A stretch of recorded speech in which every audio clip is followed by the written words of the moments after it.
leading full-color tabloid newspaper, packed with news, sports, entertainment, and a whole lot more. Jamaica Weekly is free and is distributed every Thursday to businesses and consumers island-wide. Pick up your free copy of Jamaica Weekly today at major retail outlets near you, supermarkets, pharmacies, and service stations. For more information, call 876-616-3031. Jamaica Weekly. Pick up your free copy today.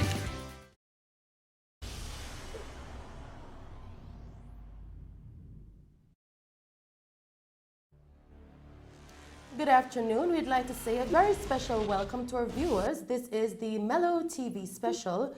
We welcome you on www.mellotv.com. Also saying a very good afternoon to persons tuning in via the Mello TV app at Mello Digital. Also to all persons tuning in through your cable provider. It's our great pleasure to be with you this afternoon, and we'd like to say a very special welcome to our guest, Senator Damion Crawford. Senator Crawford, welcome to Mello TV. Hi, thank you very much. How are you doing? We're doing very well despite the circumstances, and it's a great pleasure to have you here with us today. We know you're very busy, but we do appreciate the time you're taking to have a chat with us. Yeah, no problem. I try to act more busy than I actually am, but yeah, no problem. Thanks again. Great. We're going to start off by asking a question that is close to your heart, seeing your involvement in the education sector. How important is the issue of education to you, especially with the role that you have played in education? Well, I've been teaching at some level since I was 19, and that will be almost 20 years that I've been teaching at some level. My first job was as a teacher in the Bahamas when I was studying for tourism management. And I continued in the secondary schools until 2005. I started teaching at the University of the West Indies. And except for when I was minister in tourism, I basically taught all those years. So I've been exposed to the education sector for a very, very long time, in particular the public education sector.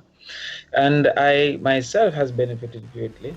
My family has benefited greatly from receiving and achieving through education, and I have made it my work to expose the possibility of social climbing and social upliftment through access and achievement in the education sector. Indeed. Certainly you are a CEO, Vice President of the PNP, in addition to many other roles that you play, talk show host, founder of Hope, and of course that's a special program that is geared toward helping persons with learning disabilities master math. I actually want to sign up for that one. Is it too late? No, well, you can go online. I have all the videos online. The entire CXC syllabus is online. If you search Damion Crawford Mathematics, it is online. You're not very good at math? Well, I am, but I'm sure that you can improve my skills there. But we wanted to make some reference to the Hope program. And also, you are a lecturer at the University of the West Indies. We'd like to know, what is the most important role that you have undertaken in your career and why? In my opinion, the most impactful role I've taken on was teaching in an inner city high school. That has taught me many of the inequities that exist in the system, but that's where I had the greatest influence over persons and the highest change, I believe, in impacting their opinions. The other jobs that I've had less impact on individuals and less ability to influence those individuals. I particularly also enjoyed being a member of parliament because it expanded my abilities based on access to resources, government resources. I've often told people that without the aid of politics, you're a bicycle. You can move one person and you move them quite slowly. But with the aid of politics, you can become a bus and move much more people much more quickly. So I've always had a camp on the University of the West Indies for inner city children doing CXC mathematics. And I would be able to afford personally maybe 60, 65. When I was a member of parliament, I was able to carry 400. That's the power that the resource of government allows you to have. But I quite enjoyed and I feel that the greatest impact I have had in my life would have been teaching CXC in a inner city school. Thank you so much for that, Senator. Now, according to the analysis of world travel, you put some figures in an article that you did recently, which stated that Jamaica's economy is 32.9% dependent on tourism and 29.8% dependent on tourism's contribution to employment.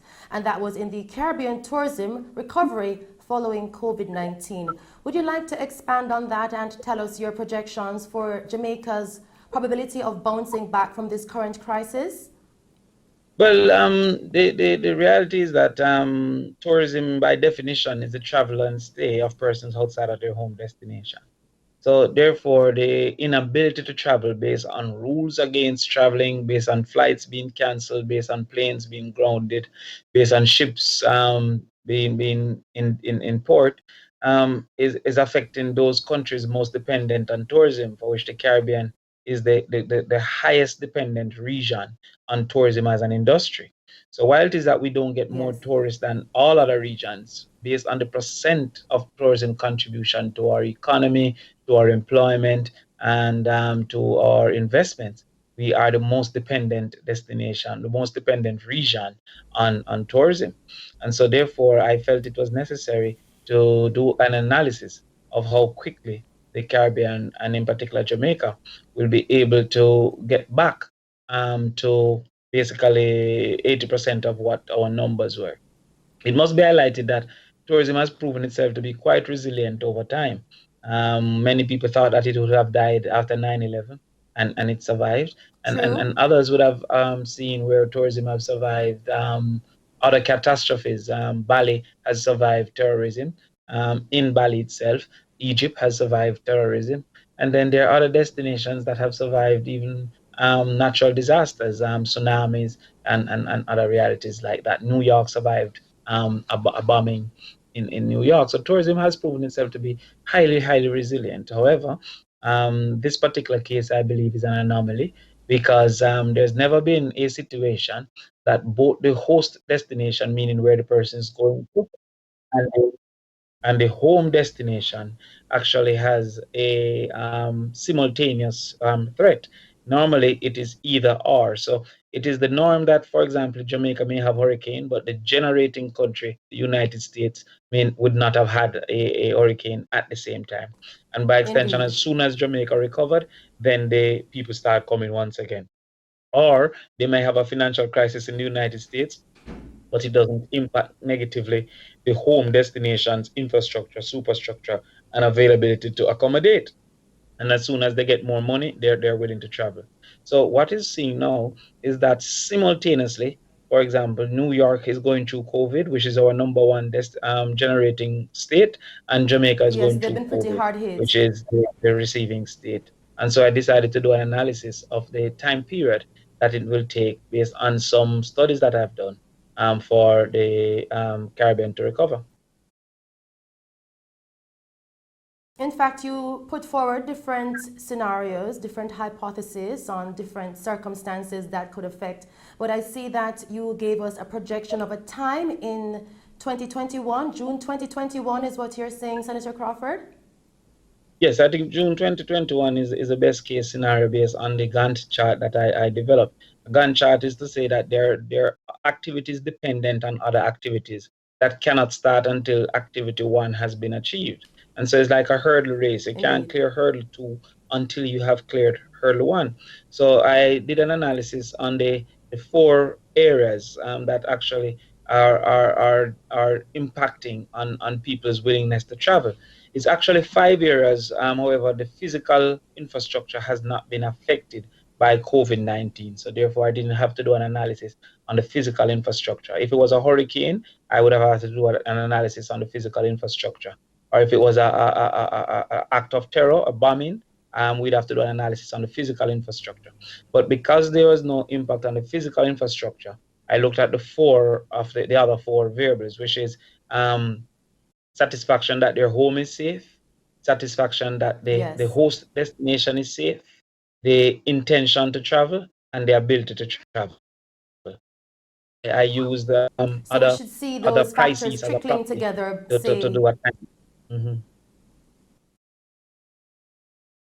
Okay, understood. Thank you for that, Senator Crawford. Now, you recently presented a lecture put on by MC Systems in collaboration with other partners, the Jamaica Manufacturers and Exporters Association, the PSOJ, and other persons.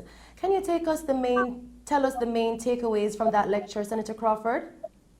Well, they were seeking to analyze consumer behavior moving forward, how the consumer will behave. It's important for us to understand that a customer is anybody that buys from the organization, but a consumer is one who buys for personal use, as versus a business client who buys to add value.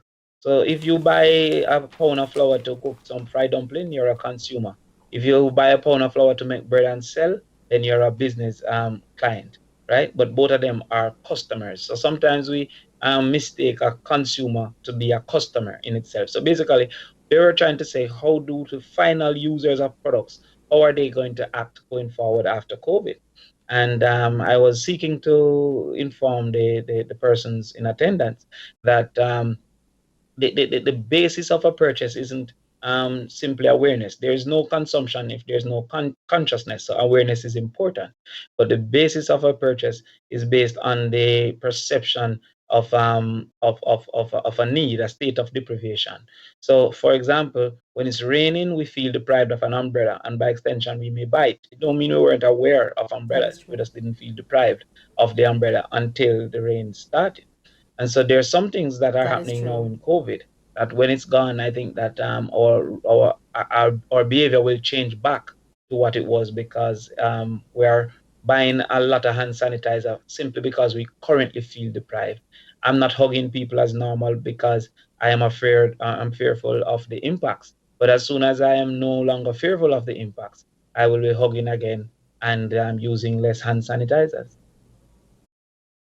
Indeed, many persons now wish that they were in the hand sanitizer production field, I must say. Yeah. So you certainly strike a very good point there. Yes, yes. Many people would hope that they're in it, but please don't go and invest a lot in machines, etc., because it might not be as lucrative in the very, very, very long term. That happens in the Certainly, industry that because the I'm in market all the might be time. flooded. Eggs. Every Christmas, people jump into the egg business because eggs are more expensive and in high demand. But by March, they're Yes, dropping out of the egg business because the demand don't continue when cake baking ends. indeed. Thank you so much for that. Now, Senator Crawford, you're known for your role and being very vocal in the field of social transformation. And if there was ever a time of social transformation, it is now. Mhm. Yes. What is the hope of persons thriving within the current COVID-19 environment? Is it even possible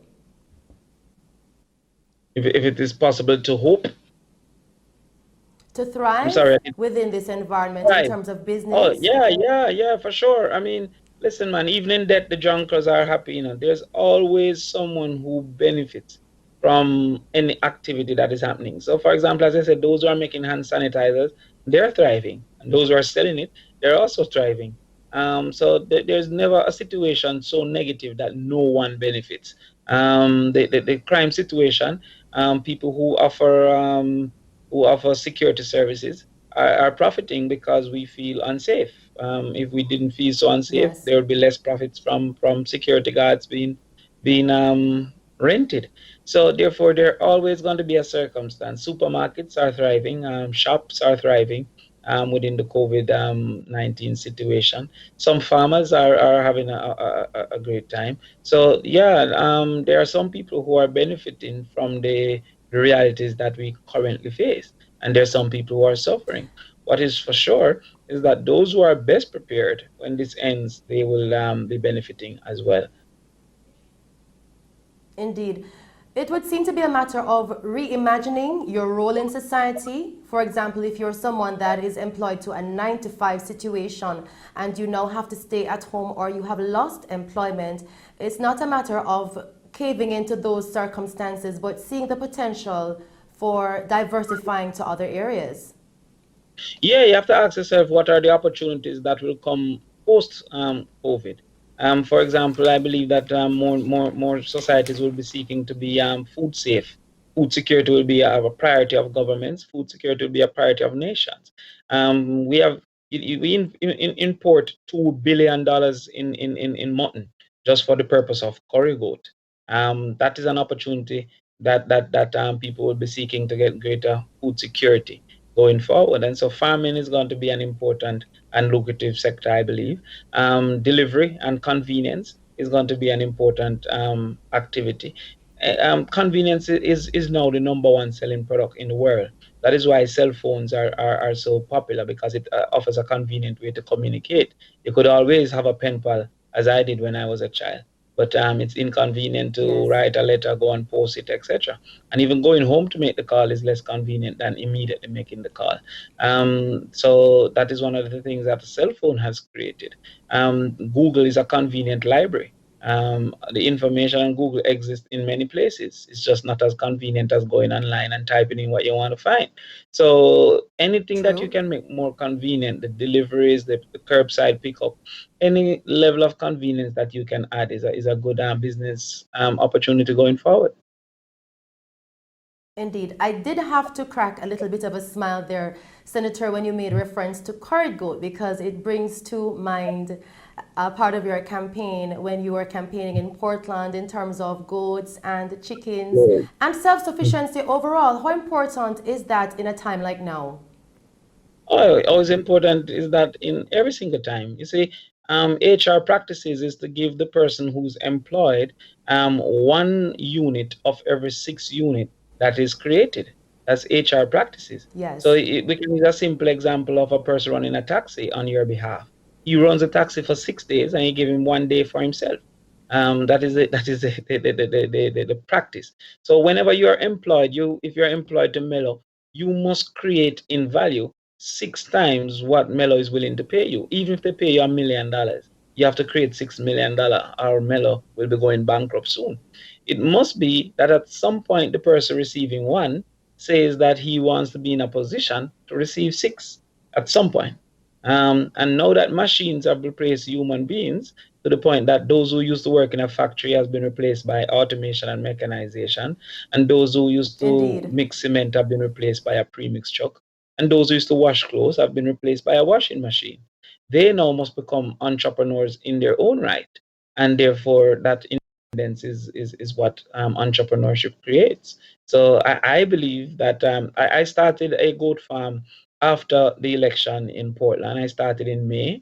I bought 40 goats, and now I have 400 goats.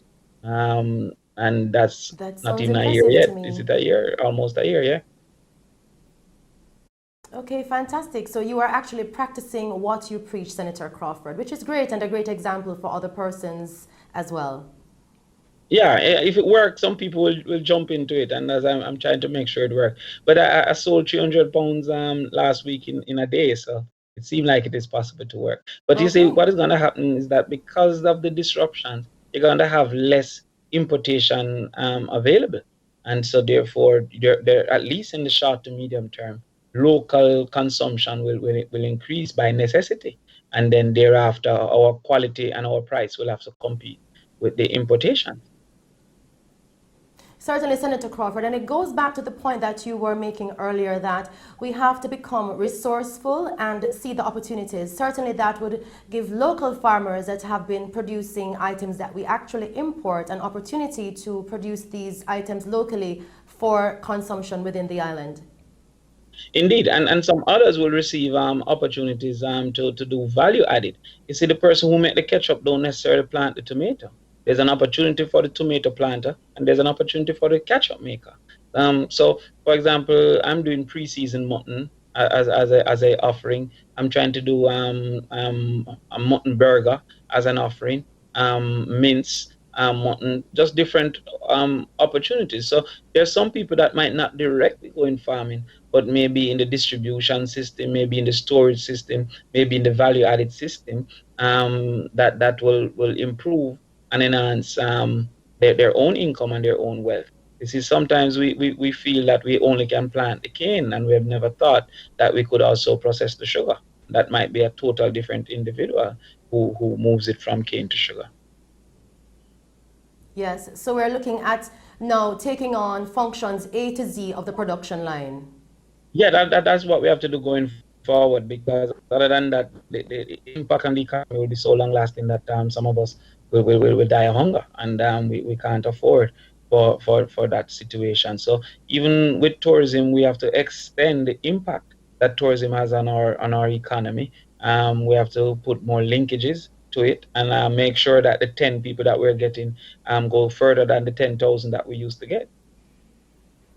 Indeed, and one way that we recently discussed was to continue to keep these lines of communications open with our various tourism partners, so that the moment that Jamaica is able to explore tourism again, we can hit the ground running in that field and have persons coming to our island, in fact, beating a pathway to our gates. Yeah, I think that there's some activities that we could employ. I think that we have to recruit the diaspora as basically advertisers. We have to recruit our citizenship. I've been proposing a My Jamaica campaign, because we won't be able to outspend Italy, for example, who needs to recover, France, who needs to recover. So the level of spending immediately after COVID in advertisement buy will likely drown Jamaica out. And so we have to go to the kind of guerrilla marketing, I presume, of having our citizens putting up photos of Jamaica, the beauty, the experience, etc., to keep Jamaica a pride of place in the minds of the consumers. I think that we also should be targeting at this particular time those who came to Jamaica before, inviting them for their birthday, inviting them for their anniversary, just sending out direct emails and direct conversation, maybe even direct calls to people who visited Jamaica before, who would perceive less of a risk in returning to Jamaica. There are some activities I'm writing another paper that we have to do, or I'm proposing that we do in the interim, to make sure. Another thing I think Jamaica and the Caribbean should be working on is a agreement with like a Visa or MasterCard, but to have a 1 year delay in payment for vacations to Jamaica or the Caribbean, so that the financial As an impact is less incentive. perceived by the individuals who are going into a more financially crunched United States. Indeed, that certainly is a possibility, and that would be attractive for persons who would like to have our local experience, but they have to bounce back financially as well. So that's quite a very, very important point. Now, Senator Crawford, the government has stated that their mission during the COVID-19 crisis is to provide equal and undisturbed access to education, and they have partnered with the leading service providers in Jamaica to provide resources and access to online learning for students. And so we are now speaking with you. You have identified some inequity in the efforts. Senator Crawford, would you like to speak further to that? Oh, yes, for sure. I'd love to speak to that, because if that is their aim, then it is my opinion that they have failed in carrying out their duty to actually achieve those goals that they have highlighted. One of the most overlooked variable as it relates to homeschooling and equity in homeschooling to the child, which is the consumer in the case of homeschooling, is the assistant of the parent. You see, not all parents are equally equipped to offer assistance. And so by extension, I see some of my university colleagues are having difficulty with their children, just trying to find information on their behalf. And so therefore, when we do the analysis, we see that what about a 9th grade dropout who's still a parent and whose child have equal rights to be getting a fair go at the education that is necessary. So that is one reality. And the second reality is the access to the platforms. 55% of Jamaican society have internet at home, right? And that can be easily understood, because a person who is making $7,500, which is minimum wage, can't legitimately afford internet as a priority to them, especially if they're living It's a legally, necessity now, of paying course, in rent. terms of accessibility. Yeah. Sorry? I'm saying access to internet has become a necessity because most of the information that we're getting now comes from online sources.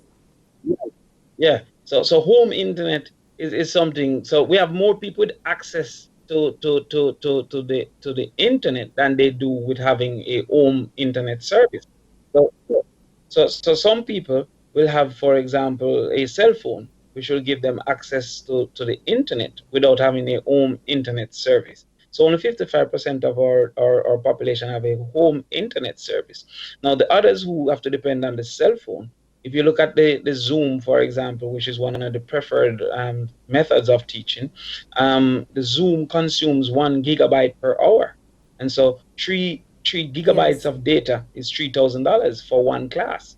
Now, if you do 5 classes for the week, you're looking at $15,000. And if you buy it in lump sum, $10,000 for the week, that's more than the total minimum wage that some people. And remember, you may have 3 children, you see? So therefore, that will then Yes. be a multiple of 3. So those realities has caused for some of our citizens to be incapable to access, and for some of our citizens who are able to access to be incapable to efficiently assist their children. And by extension, it is my Okay. proposal and others who have agreed to actually end this term and declare summer holiday from now, and then start in as soon as we end COVID, the term that has been delayed. Indeed. Well, I do know that summer is still in its position, and persons are saying, let's see the impact that COVID 19 has on the island before we make a solid decision on where we're going in terms of what we're doing with plans for summer on the island. But I would like to say, in terms of homeschooling, teachers do have platforms on Zoom. You mentioned Zoom. Teachers are having and holding interactive classes via the Zoom app, and I do believe that many of the sites on Zoom and on the internet platforms provided are actually zero rated. So that might actually help with the issue that you raised in terms of affordability to students and parents. What is your take on that, Senator Crawford? Yes, the more of those platforms that can be zero rated, which means that once you go on, there's no need for Many data, of them then are. that corrects one of the anomalies, which is the access. It still doesn't correct the initial anomaly, which is the ability to assist. So many teachers have been sending work, for example, and in fact, the teachers themselves has been asking for a remuneration to the data investment that they have to be making Yes. to be facilitating the classes. In fact, the president of the Jamaica Teachers Association recently made the call Yes, for Mr. Speed. remuneration because of the cost that it has had on the teachers as well. But it doesn't change, even if it is zero rated, which is one good step if we can achieve. It doesn't change the second variable of having parents who might not be equally capable of helping with the schoolwork and offering assessment. Well, I was speaking with one parent and we were talking about this issue.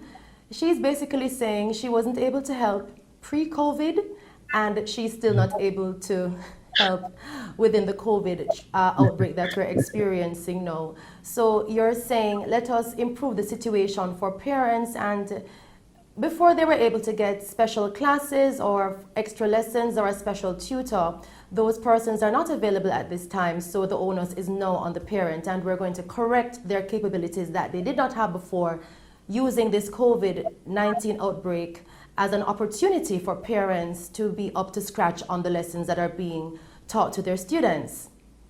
Well, one possible way, and it's something that I've always pushed, is a mommy and me. People often refuse the name because they say, "What about the father?" But the parent could be facilitated in a simultaneous teaching session with the child and the parent. And then the parent, longer time of exposure, different experiences, etc., may cause for the parent to be better able to explain some of the questions that the child may have if the parent is facilitated simultaneously in the lesson, in the presentation of the lesson. So I personally feel we should consider that. I myself is saying to some of my friends that we will launch a kind of PEP for parents, that you can just post the questions to my IG or whatever. And then on a particular day, let's say on a Thursday, I would then answer those questions in a 2-hour live session for the parent, for the parent to then be able to explain that information to their children. Indeed, Senator Crawford, thank you so much for that response. And now we're going to address another topic, which is for persons who might be speculating on your reasons for taking a step back from your political life, so to speak. We'd like you to actually use this platform to outline your reasons for stepping away. Well, politics is all consuming, and I unfortunately made great sacrifices to go down into East Portland because very few people remember that East Portland was an emergency. Someone died that was murdered, Yes. and out of that murder, there was a vacancy. And I then resigned from lecturing at the university, and I migrated my position as managing director of my new business. And having spent a year in that activity, it has caused for great difficulty. And that difficulty, I had to make an analysis of my personal responsibilities, which often personal sacrifice at a particular age become sacrifice for others who might not sign up for that sacrifice. And I had to Yes. make a decision that at this particular point, I had to relieve myself of some of those duties to make better financial situation for myself. I told them, some people said that I was afraid of losing, but I told them I have lost before and it's not as bad as people think. But I was poor before and it's worse than many think. So I don't want to be poor again. So I started to focus on my business, which is a blessing because with all that's happening now, I couldn't physically manage trying to be a political representative and equally trying to be a person saving a business in a crisis. Indeed. And certainly you must have taken some experience from your campaign in East Portland. What is your greatest takeaway from that experience, Senator Crawford? I think it's the first election that I ran that I was afraid to lose. And when you're afraid to lose, sometimes you lose yourself in the process. I have apologized. In my opinion, I shouldn't have described Mrs. Vaz as uninformed. The facts of the matter would prove itself, and I don't have to participate in that type of an election. I think that I had reasonable ideas, and I should have focused on that. So in hindsight, I would want to ensure that whenever I'm in a political competition, the fear of losing isn't of such government that it directs my actions.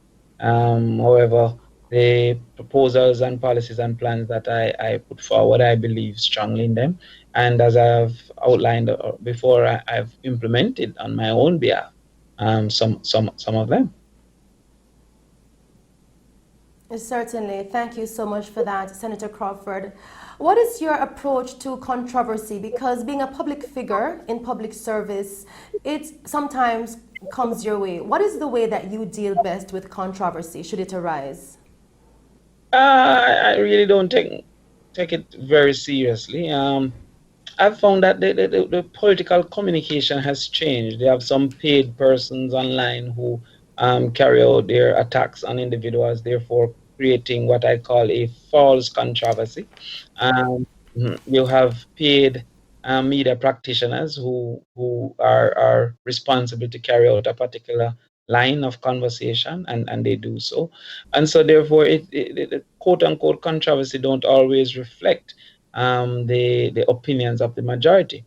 I watch for people who are normally in support of me and see if they are in agreement with a negative opinion at a particular point in time. And if they are, then I question myself if it was truthful, if the public is being truthful or not. But generally, 90% of the times, I say the things that I actually believe, and I'm willing to agree to disagree with people who don't have my shared experience. So some people are able to live a different life and to have different realities, and they see things differently. But it just depends on where you stand. Those standing to the left will see a 6, and those standing to the right will see a 9. It is not my place to tell a person seeing a 6 that it's a 9, and it's not their place seeing a 9 to tell me that it's a 6. So I question myself if I'm correct, and if I feel that I'm correct, I make my utterances. Indeed. Senator Crawford, with your background in social transformation, what are some suggestions that you would like to make in terms of Jamaica's handling of the COVID-19 outbreak so far? Well, for definitely under education, as I said earlier, I think we should postpone this semester. But I think we should also give those sitting CXC the option to choose the June sitting or January sitting. That information is necessary so that they can prepare appropriately for that. I also believe that we have approached the shutdown in an unreasonable and unfair way. We have approached the shutdown where I live in a gated community and I can leave my home, my house, and walk around in the community. However, a person who's not in a gated community, especially in an inner city community, is incapable to leave their house when the house is incapable of being comfortable. A 400 square foot house for Yes, 6 people is incapable of offering individual comfort for an extended period of time, 6 p.m. until 6 a.m. And so I also feel that they should be allowed 15 feet from their home with the knowledge that there should be no congregation of more than 10.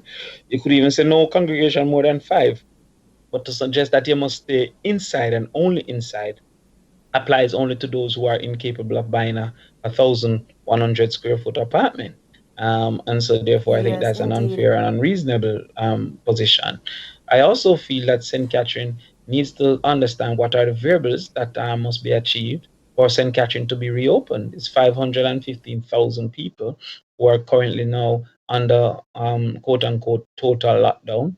And there's no variable that has been exposed to suggest that these are the variables that must be achieved for a reopening. Each week, we wait, and then we're told that there's an extension. So there was a 7-day extension initially, and then there's a 3-day extension. And we're waiting with bated breath at the 3-day extension to find out if there'll be a further extension without being able to plan, track, and plan for the changes. So I believe that those things are necessary.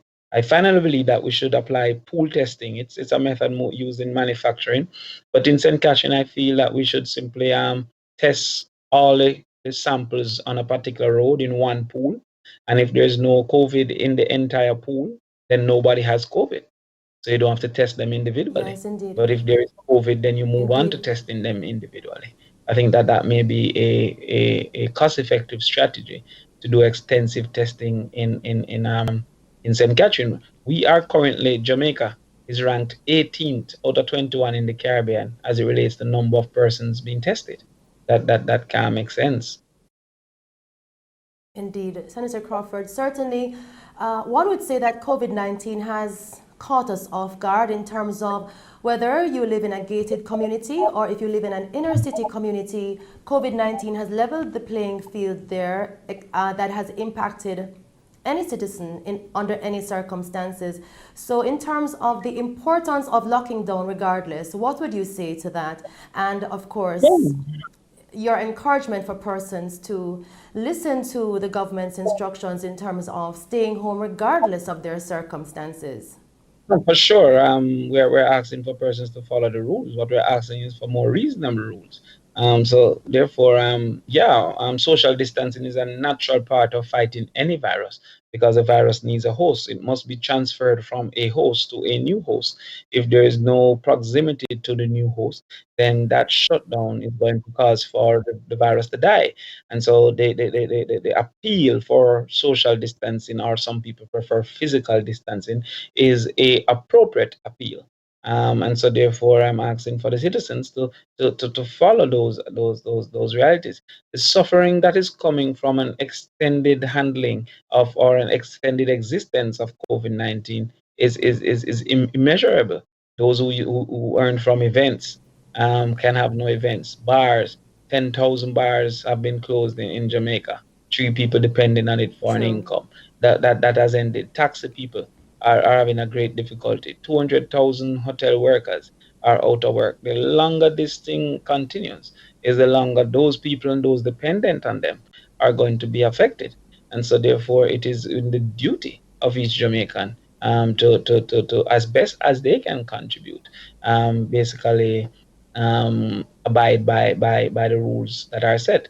It is in my duty as a political representative and a person with a platform to lobby on their behalf for rules that consider their social realities. And so therefore I am asking for the 15 feet from their home as a amendment to the rule. But I am still applying and asking for them to appreciate and to obey the rules. Senator Crawford, it's been a great pleasure having you on our Mello TV special. We encourage you to stay safe, and we look forward to speaking to you in the very near future. Thank you so much for joining us this afternoon.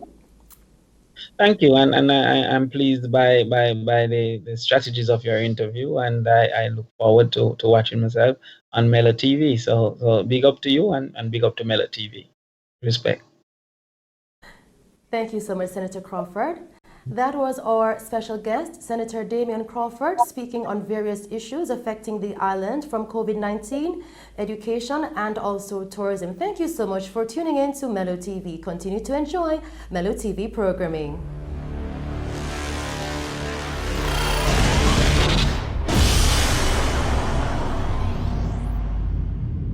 Need cash? WhatsApp Rapid Loans at 876-403-8048.